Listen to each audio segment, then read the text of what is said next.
الزمالك في الكونفدرالية، الزمالك في الكونفدرالية لازم يقع معاه فرقة من مصر. وطبعا الفريق اللي معانا المصري بيشارك معانا في الكونفدرالية والسنة التانية على التوالي، فلازم المصري يبقى معانا في المجموعة زي السنة اللي فاتت والسنة اللي قبلها كان فيوتشر. فاحنا معانا المصري وكايزر تشيفز وزيسكو الزامبي، مجموعة قوية، مش مجموعة يعني مش سهلة يعني. بس انا اقدر اقول لكم ان الزمالك باذن الله هيعدي من الدور ده، وهيصعد اول كمان باذن الله.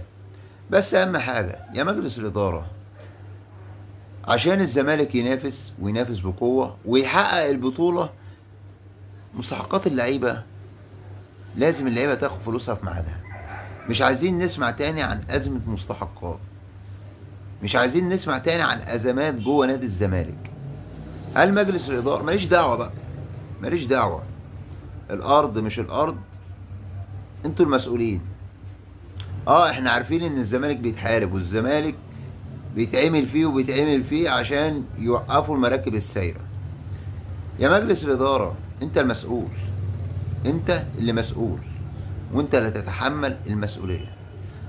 حارب على حقك وصمم على حقك وما تسكتش، عشان ده حق النادي. فإن شاء الله بإذن الله نتمنى التوفيق للزمالك في بطولة الكونفدرالية. عندنا السوبر المصري مع بيراميدز يوم الخميس أول مباراة.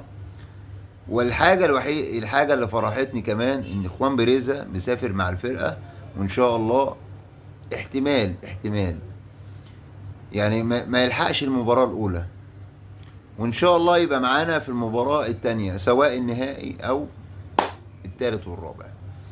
أشوفكم على خير في اللي جاي. سلام عليكم.